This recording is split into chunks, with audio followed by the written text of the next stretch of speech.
Et avant de passer aux questions et aux réponses, je vais d'abord vous poser la toute première question. Ensuite, on passera aux questions et aux réponses. Coach, pouvez-vous nous faire l'analyse de cette rencontre qui a été remportée par votre équipe 3-1? Bonsoir. Un match très difficile. Bon, en début de match, surtout le début, on prend un but matinal qui nous a un peu mis mal dans le match. Mais après, faut saluer le mental de l'équipe qui ont montré et qui ont poussé pour aller chercher l'égalisation avant la mi-temps et aussi marquer le deuxième but. Voilà, et face à une belle équipe soudanaise qui nous a vraiment posé des problèmes. Okay.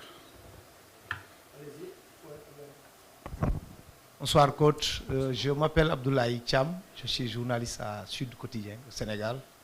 Félicitations pour cette qualification. J'ai une seule question. On a réussi une belle remontada, ou bien vous avez réussi une belle remontada contre la RD Congo, 2-0 après 3-2. Lors de cette compétition, à 2 reprises encore, on est mené au score, mais la réaction équipe a été vraiment très bonne. Est-ce que vous n'avez pas de crainte d'être dans cette situation-là, ou bien vous vous dites dans tous les cas de figure, j'aurai toujours une bonne réaction de mon équipe, d'être toujours mené au score avant de réagir? Oui, bonsoir. Je pense que si j'étais à prendre, je prendrais de mener au score. Mais après, il faut souligner, comme je l'ai dit, hier j'en ai parlé aussi en conférence de presse, que le mental était important, surtout sur des matchs à éliminatoire direct. Donc quand on a pris le but, c'est sûr, il fallait coûte que coûte revenir, parce que quand même, faut accepter. Ils mettent un beau but. Qui fait qu'ils étaient devant, mais nous, on a pu poser notre jeu et j'ai aussi apprécié la sérénité de mon équipe qui a continué à dérouler son jeu. C'est sûr que, comme on a dit, ce n'est pas à chaque fois qu'on va revenir au score. Maintenant, c'est une chose qu'on doit améliorer. On travaille là-dessus. On verra bien si sur les autres matchs, on sera devant. Bonsoir coach, Ibrahim Mboup, RTS. Félicitations pour la qualif en quart de finale. Coach, selon vous, pourquoi les entames de match sont parfois assez difficiles pour le Sénégal?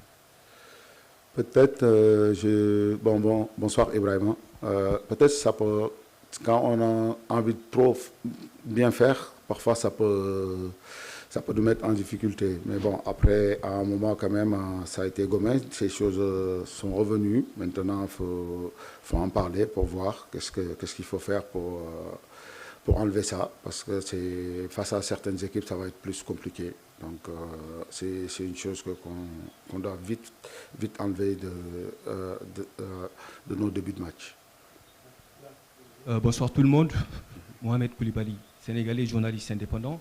Alors coach, je tenais à vous féliciter pour cette qualification en quart de finale de la Coupe d'Afrique. Alors il y avait tout un débat autour de certains joueurs qui à l'entame de la compétition étaient sur le banc, des joueurs à qui vous avez donné du temps de jeu lors du match contre le Bénin. Aujourd'hui, vous revenez avec un milieu de terrain composé de Idrissa Gana Gueye, Habib Diarra et Pape Gueye, abouti par un match, soldé par un match abouti, autant pour moi. Donc, est-ce qu'on peut dire, sans risque de se tromper, que Pape Bouna Thiaw a fait son choix dans ce secteur pour le reste de la compétition? Merci.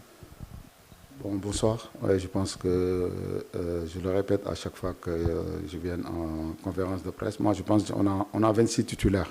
C'est sûr, sur le secteur de milieu, tous les milieux ont déjà joué, mis à part Mamadou Lamine Camara. Espérons qu'il va jouer d'ici là.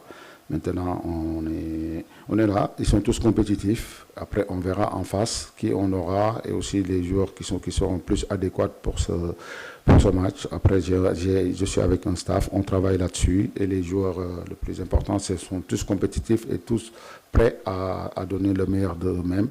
Donc, c'est ça qui est bien pour ce groupe. Merci. Coach, c'est Hubert Beng, quotidien Record, Dakar. Alors, je voudrais vous adresser d'abord mes félicitations. Ma question rejoint un peu celle d'Ibrahim Mboup. Donc, c'est par rapport à l'entame de match.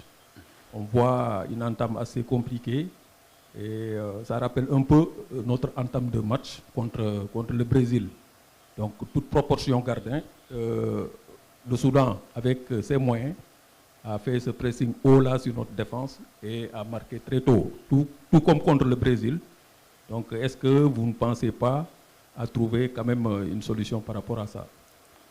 Bon, écoutez, c'est vrai, quand on voit les stades, souvent on prend des buts en début de match. Bon, ça nous est arrivé ce soir et contre le Brésil. Bon, après, contre le Brésil, c'était dans un autre contexte, hein, donc que je ne veux pas en revenir. Mais aujourd'hui, on prend un but tôt. Et moi, je pense que la chose que je vais noter, c'est plus la réaction de mes joueurs. C'est sûr, c'est quelque chose qu'on doit vite corriger, parce que les matchs à éliminatoire direct, surtout prendre des buts comme ça, matinal, ça peut nous poser des problèmes à la longue. Mais maintenant, c'est aussi parfois aussi, c'est les équipes qui jouent bien leur coup, hein. Aujourd'hui, quand on voit ce but, je pense que l'équipe soudanaise a bien joué son coup et marque sur une belle enroulée. Donc, voilà. Oui, coach Lamine Gueye, groupe des médias, Dakar. Tout d'abord, félicitations pour cette qualification. Moi, j'aimerais qu'on parle un peu de l'attaque, notamment les attaquants, à savoir Boulaye, voilà, et les autres. Aujourd'hui, on n'a pas vu Habib Diallo, qui a été titularisé lors de la dernière rencontre. Jackson a été aussi titularisé 2 fois. Est-ce que ça veut dire que vous n'avez pas de numéro 9 titulaire ou est-ce que vous voulez, qu'est-ce que vous recherchez dans ce changement tournant autour des attaquants? Bon, après, je l'ai dit encore, hein, j'ai 28 titulaires, hein, donc j'ai 4 attaquants de pointe qui font des bonnes choses. À chaque fois qu'ils rentrent, ils se donnent tous. Donc aujourd'hui, c'est Nico qui démarre, qui en a fait, je pense, 3 matchs, si je ne me trompe pas, comme titulaire. Et le match précédent, c'était Habib Diallo. Et en fonction des matchs, on verra celui qui est plus adéquat à ce match. Bonjour, bonsoir coach. Bamba Diagne, journaliste indépendant, journaliste sénégalais. Coach, je suis là. Oui, ok. Voilà, coach, comment jugez-vous un peu les prestations de vos défenseurs, notamment Niakhaté et Abdoulaye Seck pour ce match? Ouais, ben, écoutez, on a pris un but, même si aussi il y a des occasions concédées. Et c'est une paire qui n'a pas trop l'habitude de jouer ensemble. Aujourd'hui, je pense que ça doit être la première fois qu'ils ont joué ensemble. Voilà, mais après, ils ont fait le job, parce que quand même, on gagne 3-1. Maintenant, il faut voir la suite. Bonjour coach, ici Babacar Diarra, RFI, félicitations pour la qualification. Est-ce que vous pouvez me parler de la gestion de Sadio Mané? Parce que je me souviens ces derniers mois, vous sortiez parfois à l'heure de jeu. Là aujourd'hui à 2-1, vous l'avez laissé malgré l'avantage. Est-ce que vous discutez avec lui de sa gestion sur la compétition, le fait qu'il démarre tous les matchs et qu'il joue presque tous les matchs en intégralité? Je pense qu'aujourd'hui, bonsoir Babacar. Je pense qu'aujourd'hui, si Sadio Pape Gueye ne marque pas les 2 buts, c'est Sadio qui serait homme du match. Donc il a fait un match vraiment remarquable. Depuis le début du tournoi, il monte sur tous les plans. Donc je pense qu'un joueur comme Sadio, c'est une chance de l'avoir dans un effectif. Donc à chaque fois, il le montre au fil des matchs, il monte en puissance. Et ça, je trouve, c'est super. Oui.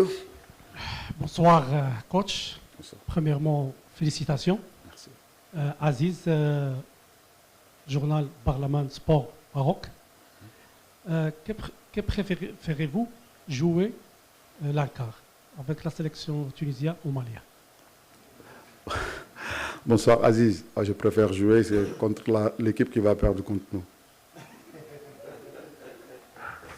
Merci coach, merci à vous tous et à très bientôt. Bonne soirée.